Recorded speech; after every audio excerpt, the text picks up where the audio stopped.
Hello and welcome. Today, we're pulling back the curtain on something pretty major in the UK rental market, thanks to some incredible analysis arranged by the experts at ProTax Accountant. We're talking about a hidden loophole in the tenant screening process that, honestly, most people have no idea even exists. And trust me, understanding this could completely change how you approach renting a property. So let's get right into it. So you think a squeaky clean credit report is your golden ticket to a new flat, right? Well, what if I told you that the biggest red flag a landlord is looking for might be completely invisible on that report? That's not an exaggeration. There is a fundamental gap in the system that landlords and letting agents rely on every single day, and it has huge implications for everyone. For landlords, it means they might be taking on a massive risk without even knowing it. And for tenants, it creates a really unpredictable and sometimes, frankly, unfair situation. Okay, so here's our game plan. We'll start by talking about just how high stakes the renting game has become. Then we'll walk through what it takes to pass the dreaded tenant test before we get to the main event, the invisible CCJ loophole. From there, we'll look at what this flaw really means, what tech is trying to do about it, and finally, what all of this means for your next move. You know, if you've tried to rent a place in the UK anytime recently, you know what I'm talking about. It feels less like finding a home and more like a gladiatorial battle. You've got dozens of people showing up for one viewing. You're hearing about bidding wars for rental properties. It is incredibly stressful. But what we often forget is that the stakes are just as high on the other side of that table. And this quote from a UK landlord really just hits the nail on the head. For them, picking a tenant isn't just a simple business deal. Making the wrong choice can lead to a year, maybe more, of legal headaches, thousands in lost rent, and just a mountain of stress.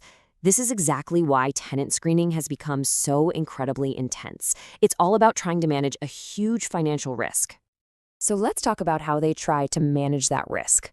Before you get those keys, you have to run what I call the tenant referencing gauntlet. It's this deep, deep dive into your financial life, and it's all designed to answer one single question. Are you a safe bet? And the process is pretty much the same everywhere. First up, the affordability check. The general rule is your annual salary needs to be about 30 times the monthly rent. Simple maths. Then they pull your credit history to look for any skeletons in the closet. You'll also have to prove your income. So get those pay slips and bank statements ready. And last but not least, they'll want to hear from your last landlord. What were you really like to have as a tenant?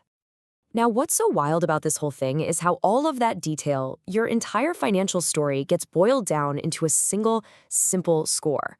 Referencing agencies basically grade you. It can literally come down to a pass or a fail.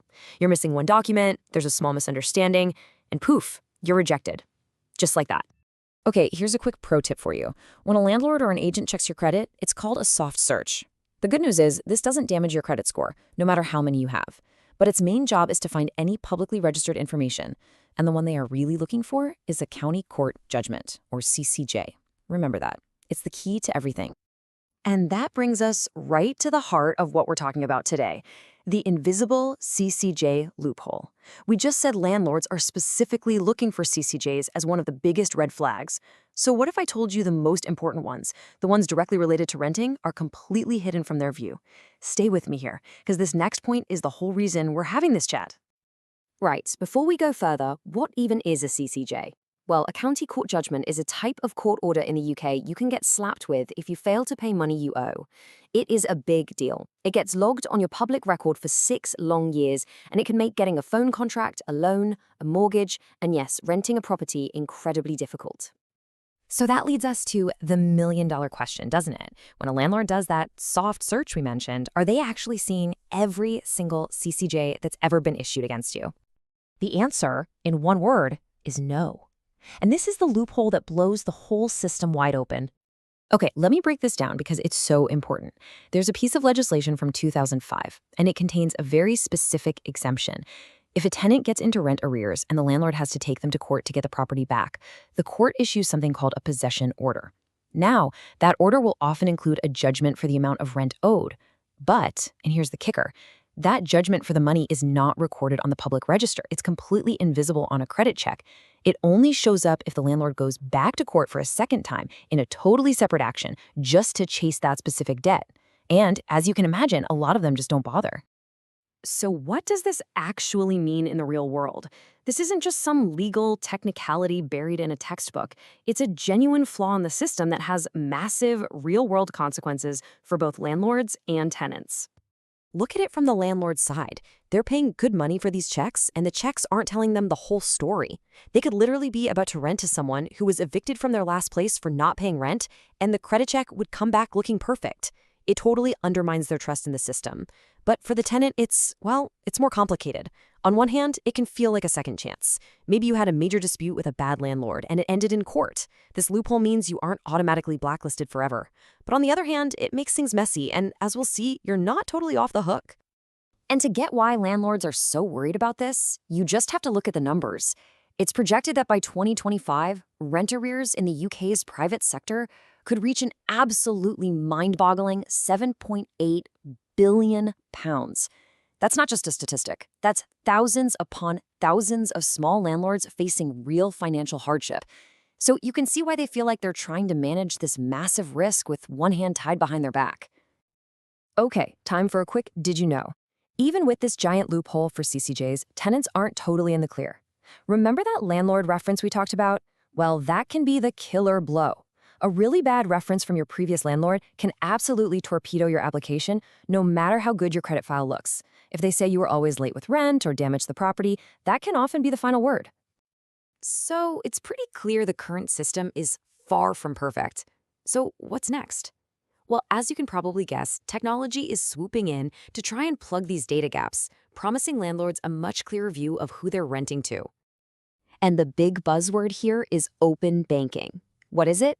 Basically, it's tech that allows you, with your full permission, of course, to share your banking transaction data directly and securely with a referencing company.